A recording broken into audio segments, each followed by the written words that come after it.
Hi, it's Melanie. Welcome back to my channel. Um, Thank you for clicking on my video. Please like, subscribe, and comment down below. I do videos for people that are transitioning, like early on, thinking about transitioning, or supporters of one of us. So if that's you, welcome back to the channel. And if it's not you, you're welcome to stick around anyway. Um, I'll also say that I don't have a lot of money.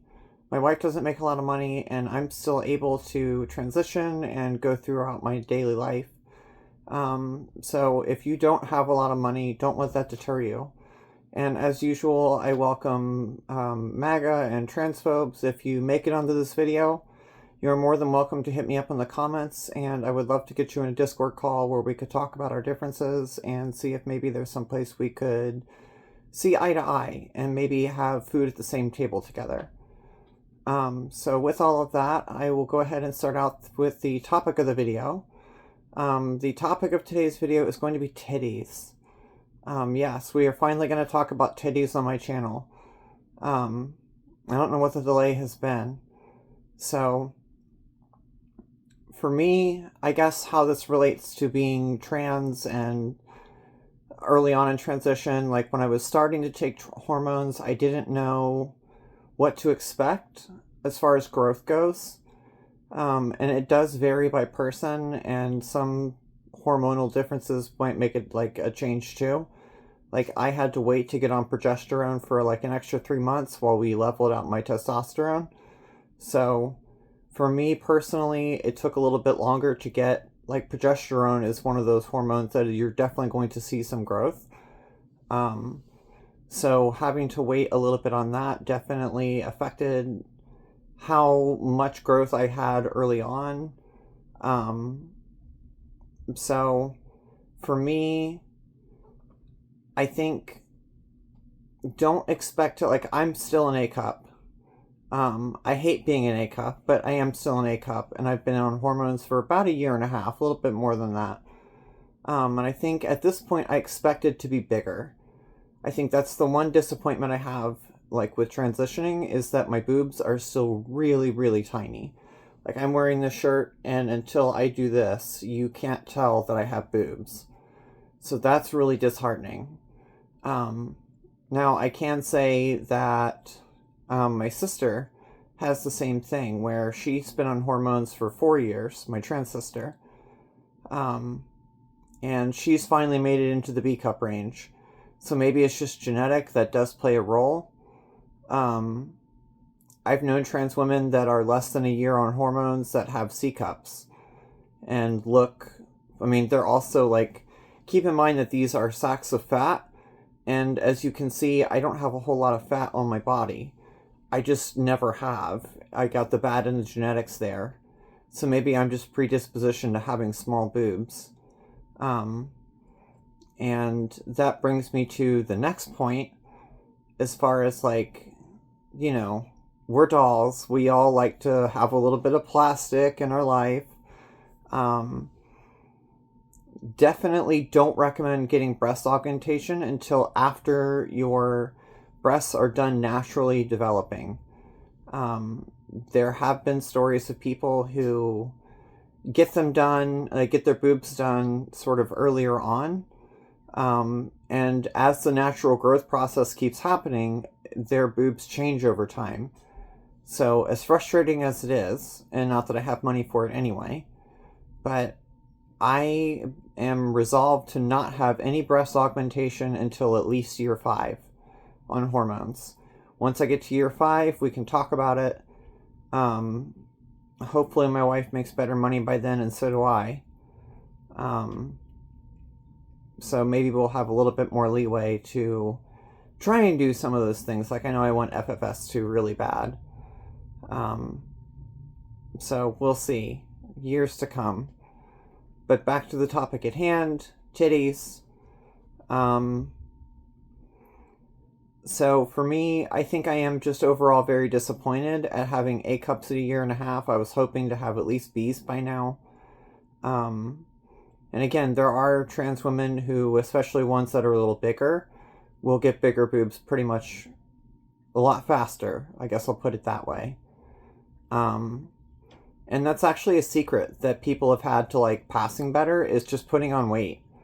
I have tried to put on weight. I'm on medication that helps me gain weight. I just don't gain it. Like I said, it's just the genetics as I start like doing my little shaky thing that I do.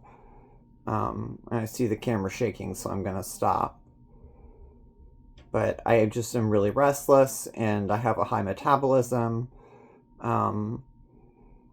So I guess what causes the boobs to grow is that we have a different arrangement of pills that we take, or you can get injections too, but I take pills. And I guess the reason I take pills is that I want everything to be as even as possible. So when you go in for a progesterone shot, I'm sorry, an estrogen shot, you get spiked up here, and you slowly taper off, and then you get another shot and you go back up here, and then it tapers off, and you get more of that cycle.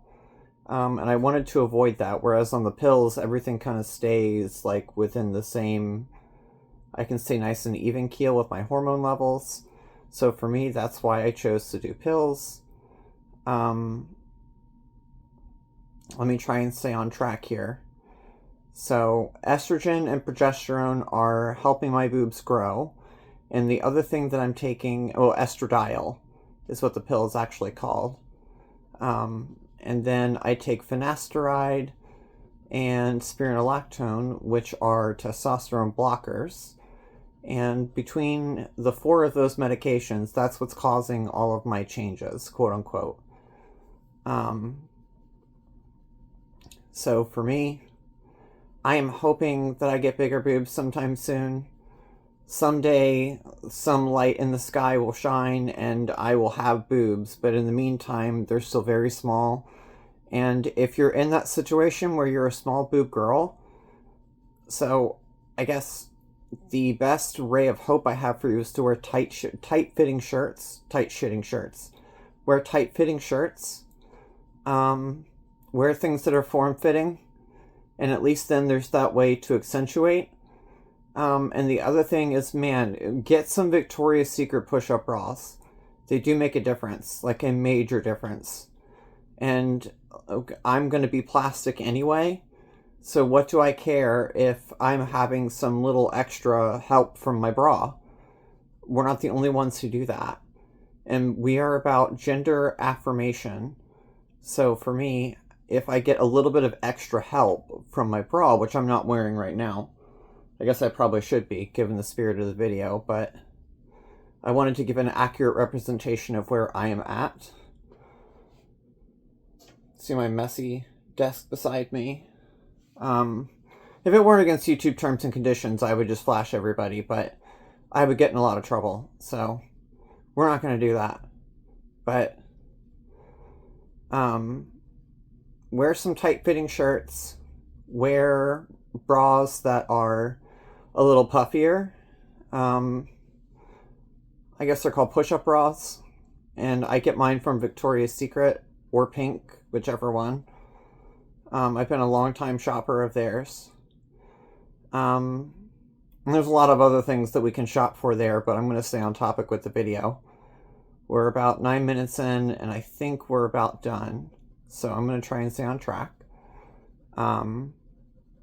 So that's the ray of hope I have for people, that you can dress to accentuate and do what you can there.